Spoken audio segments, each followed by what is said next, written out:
Welcome to the Writer's Way podcast, where we celebrate writers who have completed their books and inspire writers who haven't. Join Lori and her guests as they talk about writing, books, and life in between chapters. Hi, everybody. Thank you for tuning in again to the Writer's Way podcast. I'm Lori, and I'm here today with author April Cox. Welcome, April. Hi, everyone. It's really great to be on the show. Thank you so much. Thank you for doing it with us. So there's lots to talk about because you've got lots going on. And so let's just jump right into it. Just share with people a bit about you and your background and that kind of stuff and about your book. Sure. I am a grandmother to 4 beautiful grandkids who have really inspired me on this journey of writing a book. My background is in IT and program management with large corporations. So my day job for the longest time, 30 years in corporate America, turned into now a full-time gig at writing and doing the things that I absolutely love, which is spending time with kids and thinking about all the events that we're wanting to plan with libraries in the community and other authors. So really excited to have, to start this journey. And it's a big change. Yeah, I was going to say that's a big shift from corporate America to children's publishing. Did the IT background help you? Like, was it a little bit easier, do you think? Well, and it's an IT consulting background, and so, I was kind of a parachute jumper. You just go into new areas where clients were having trouble, and you need to very quickly pick up all of the information about that industry and that business and the challenges that they're having and move them through these challenges, make things better, and improve them. So when you think about how does that apply to the world of publishing, wow, I think all of the background that I have on being able to jump into a brand new industry, learn very quickly, and then the passion that I have for helping others and breaking through complex things and making them more simple, that has come a very long way in helping me to move forward efficiently. And you seem very flexible. So like when plan A didn't quite work out, you were quick to, that's fine. We're going to steer the other way. And that sounds like that was part of the job that you had. In program management, when you're rolling out large systems or you're rolling out a new product, you're always looking at contingency planning. You put a plan together, but everybody knows that it never goes perfectly. Something's always gonna move things and derail you, and you just have to have that contingency planning and be able to just say, okay, now what? What can I do now? And quite often it's, beginner's errors, or you just don't know as much. So today, maybe I wouldn't make some of the same mistakes that I made at the beginning, but it's all a learning process, and we shouldn't be afraid of that. So taking that from my, 30 years in corporate America and program management and rolling out these large systems, I think that it really helped me to be able to just take everything in stride, make sure I'm planning well, but able to, just keep pressing forward and not get too discouraged. I love that. Good for you. Some people I think would give up, right? Oh, yeah. One little thing doesn't go right, and that's it. Obviously, I'm horrible, and I'm not meant to do this, and down it goes. And you can't do that. Right. It's all a learning experience. I love that. Don't be afraid of the learning process. Yeah. So why did you want to write this book, the Puppy Pickup Day book? Yeah, so I started with Puppy Pickup Day just as a passion project. It was me, reading to my grandchildren. It's something that I just fell in love with picture books all over again about 5 years ago when my first grandchild was born. And when a little child just climbs up on your lap and melts into your arms and just releases all the stress of the day, and they're ready to read with you one of their favorite stories, it's just so much fun. And when I would babysit the little ones, one of the things I always always tried to do is get them using their imaginations, away from the iPad, the television, the video game. And we would tell stories. We would imagine and we would act them out, and it became a fun game we would play. And when we were reading together and they'd climb up on my lap, my little Labradoodle would climb up with me on that side. And so we started like focusing our stories around this little Labradoodle and the adventures we would have with him. And so I thought, someday I'm not going to be here, and I would love to leave some of these stories behind for the kids. And so I started putting them in writing. It was a great passion project because I was kind of getting a little burned out with corporate America, and I wanted to be able to just do something fun in my free time. So it started as a hobby, and we would make up the stories. And I just said, self-publishing is easy. Let me just try and play with that and see if I can get this out there. And then it just turned into much more. When the corporate position went away, I thought, I think I could make this work, and I want to try it. I want to give it a chance to see if I can actually do this for myself for a living. I love that. And so far, how's it going? When was that? When did the job end? Like how long? Okay, let me back up. So your job ended when? My job ended at the end of July. Okay. So as of August 1st, I was full-time just working on the book. Okay, so that's been about 2.5 months. And how long did it take you to write the book?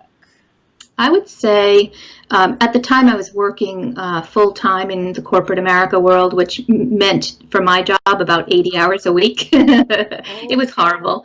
Yeah. So it was slow going at the beginning, and I think it took me probably about 6 months to get through that process and work with editors and get it to a good place. Okay. By the time I actually finished, the corporate job ended, I think we were about halfway through illustrations at that point. Okay. And now we went live with the book in October. We had the paperback. We just received a copy. We just received our stock for the hardcovers. We have the little Labradoodle. I'm going to show a little Labradoodle stuffed animals. That you're selling, or is that just your one? Yeah, no, it's part of. Oh, and what are those? They're tattoos. So I just started putting, we put all this work into this beautiful book, and I wanted to do something to start building a gift set.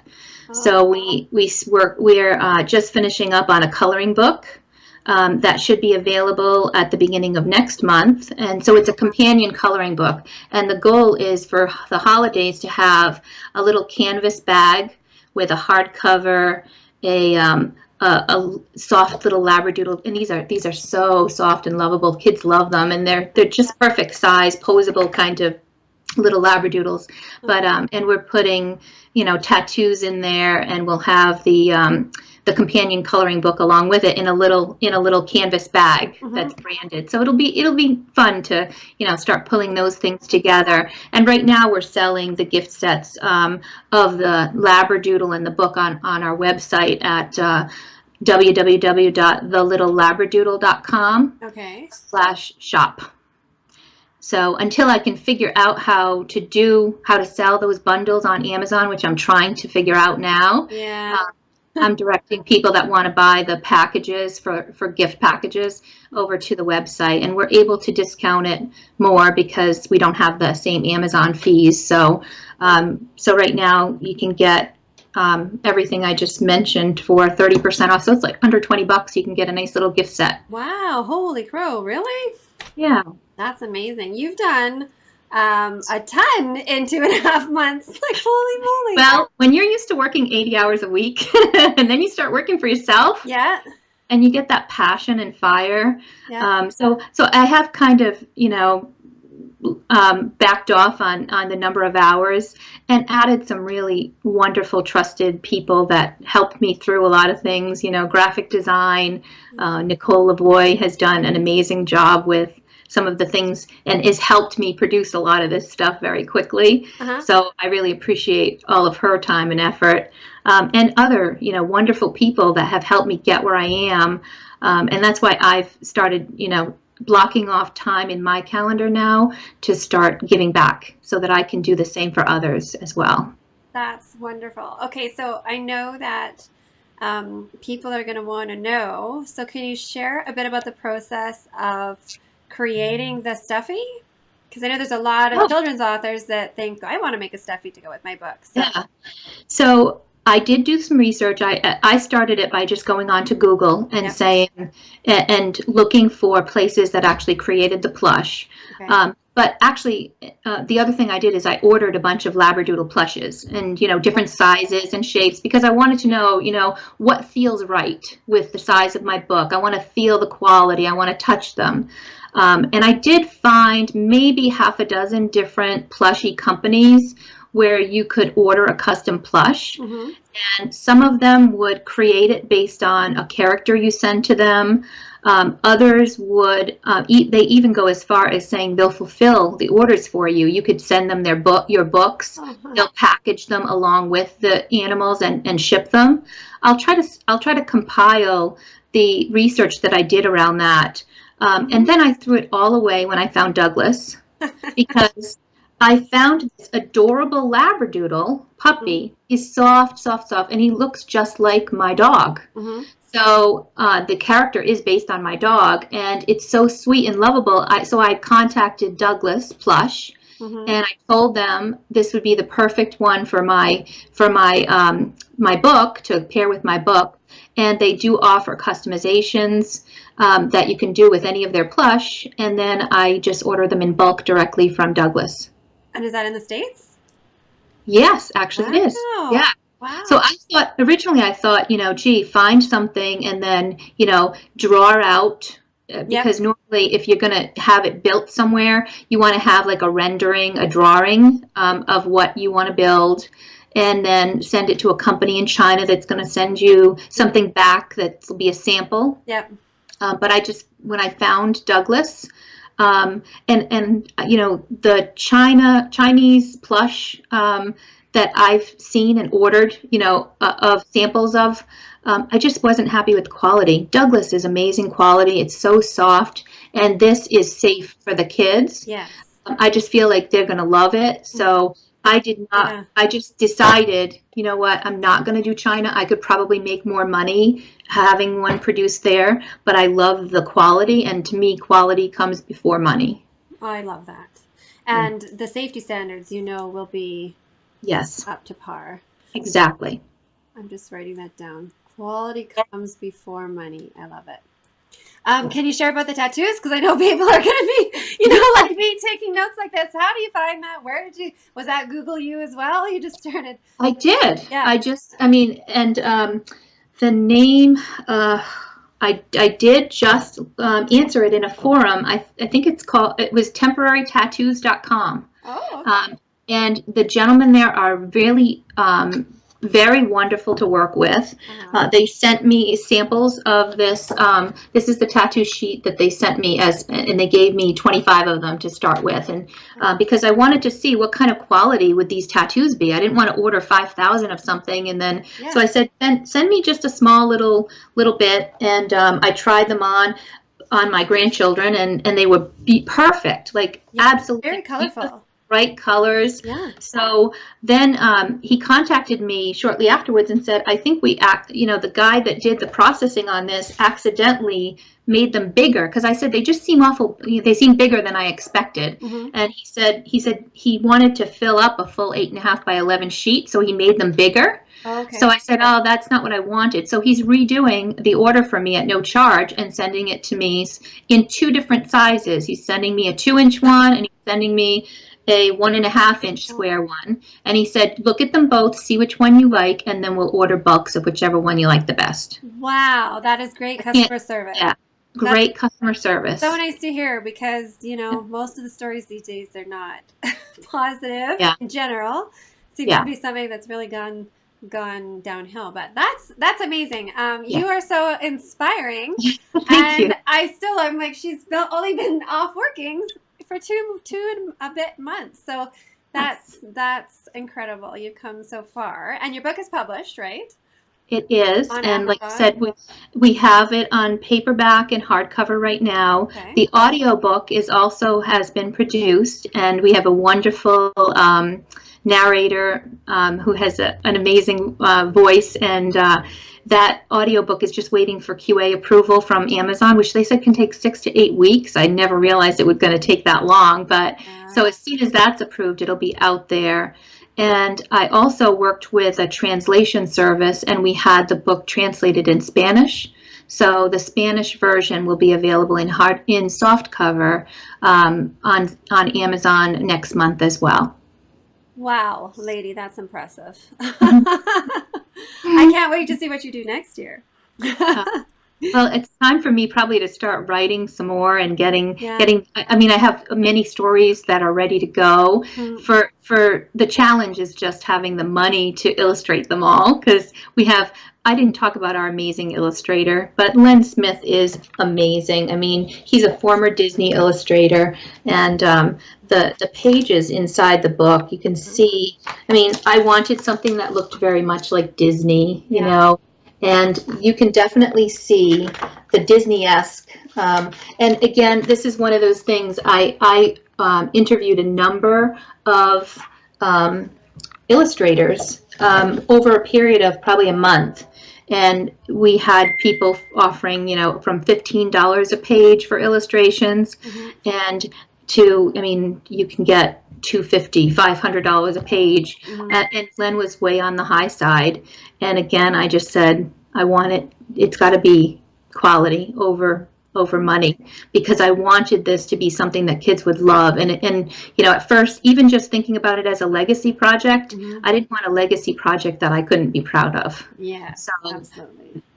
When I saw how he translated these characters and the emotion in the book, translated so well to the emotion and the characters that he created, it was a perfect fit. So, and how did you find him? People will be wondering. The forum, through our, the author, illustrator, and marketing forum. Okay. I had just been posting, asking people, what do you think about, this cover, that cover, different options. Because what I do recommend people do is reach out to a few different illustrators. Get them to give you a sample, pay them, don't ask for everything to be free, but if one guy is asking for $40 an illustration, I would rather pay that times 3, have each one individual translate my character, my idea for a page, and then decide which one of them I want to move forward with. So that's what I was doing, and I was, posting different, what do you guys think? Vote, help me vote into some of these Facebook forums. And then after a while, I saw Len's posting, and he had a video showing how the drawing process worked. And I was just so drawn to that. And I messaged him, and I was in a messaging discussion with him, telling him about, the character and what I liked, and gave him a picture of my dog. And then in a matter of 5 minutes in the message, he had a character there for me. And I said, this is amazing. You've got exactly this. My character in my head just came out on the paper, and we've been together for 5 minutes online. Yeah. So when you get that kind of relationship and somebody that just gets you, that's very rare. And so I was willing to pay more for that to get the kind of quality and relationship that I have with Len. Oh, that's wonderful. Wow, not everybody has that. Yeah.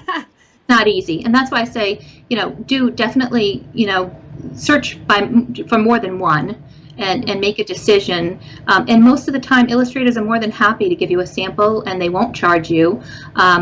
but they are making a living, so Yeah. I prefer to say, hey, I'm willing to pay you for your $15 per page, or 30 or 40 or 80, but I need to see a sample. It doesn't have to be too detailed, but what will you charge me just to put a sample together? That's terrific advice. Because you want them to know, you want to know that they're going to translate your characters and your heart and your story is part of you. And I mean, it was for me. Mm-hmm. It's got my grandkids in it. It's got me and my husband in it. Oh. And I think we make pretty good cartoon characters, actually. So I bet your skin is flawless.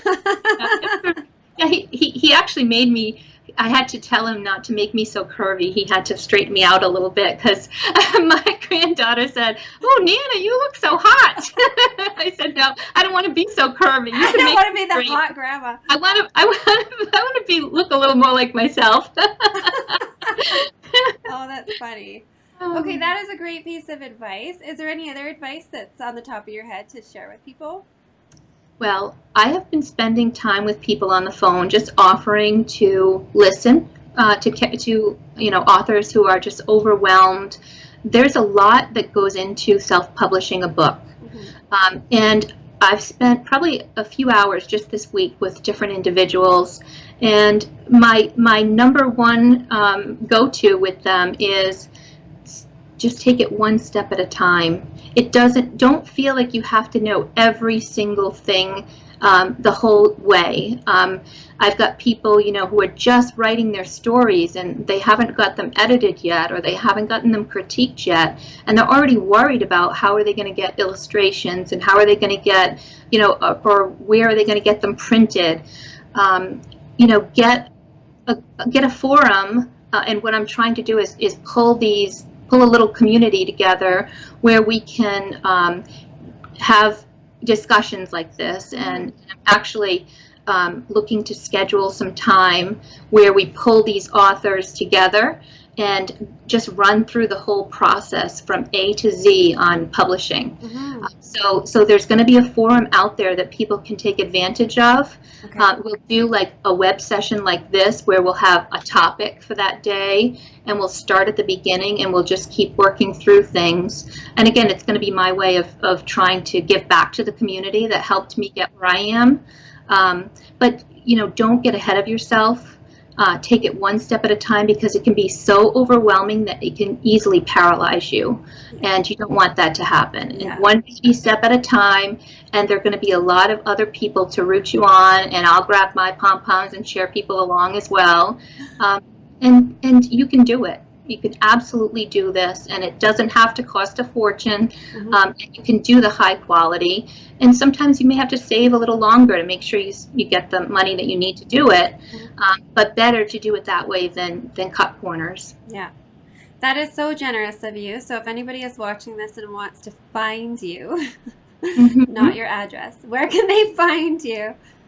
It's www.thelittlelabradoodle.com. Okay, same one. And I am going to add a page that will have author services, that they'll be able to get all the information about the forum. Okay. And right now, I do have the ability for people to go ahead and schedule time on my calendar for one-on-one conversations, which is what I've been doing. I blocked a couple of hours a day of my time just for anybody who just wants a little pep talk, or just is stuck and wants to just get a little encouragement. So that's available now as well. Okay. And I'm thinking we'll probably start the forum over the next week or two. Okay. Very generous of you. Thank you. Thank you. That's lovely. Okay, so our time's about done. So let's jump to... well, I asked this of everybody. It's a super personal question, but just share. Everybody knows your book's only been out for a couple of weeks, but how many dollar signs would you say that you've earned? And then the fun part of the question, in my mind, is do you have a plan for what you're going to spend your money on when it starts rolling in? Right. At this point, it's so new that I can't even count any dollar signs. Okay. And with Amazon, it takes 2 months to really see any payments. Yes. I think I've had maybe a dozen orders on my website, which I'm driving people there for some of the gift sets. So things are just starting to take off for me. So far, nothing in the dollar signs I can really count, but when it does start rolling in, for me, I'm just hoping to continue to put it into the next book so that I can start, getting the illustrations moving forward on that as well. Okay, so just planning to reinvest.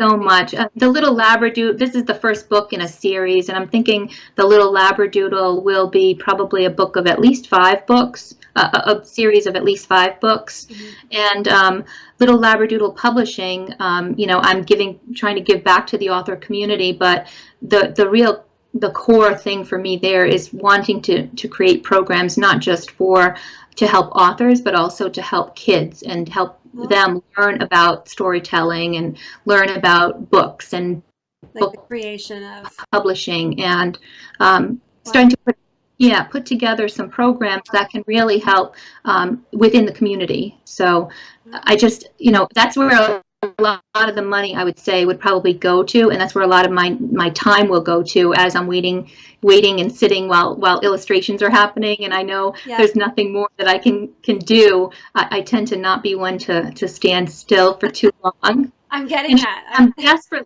desperately trying to schedule as many visits, author visits as possible, and start getting into the community and reading books and being able to build the relationships in the community. Mm-hmm. So that's kind of my next this steps. Coming year is going to have a lot of that. Wow, you are very impressive. I have enjoyed this talk immensely. Thank you so much. I'm sure you will see a lot of people trying to track you down and take you up on your offer for help and to join your forum. And I love it. Yeah. I absolutely love it, and I learn as much from them as they learn from me. And the funny thing is, originally I started by saying, maybe I don't know enough yet, but sometimes all people really need is an ear. And somebody to tell them it's okay, you can breathe. Yeah. It's not as overwhelming as you think it's going to be. Mm-hmm. Take one step at a time, and we'll be there when you get to the next step, and we'll help guide you through the one after that too. So, So generous. That's wonderful. Okay, well, I'm sure you can anticipate the stampede of people to your website. So we'll say goodbye, and thank you again, April. Thank you. Have a great day. Thank you, you too. Bye. Bye. You've been listening to the Writer's Way podcast. For show notes, links to guests' information, and to learn more about the Writer's Way, check out LoriWriter.com. Until next week, enjoy this chapter of your life.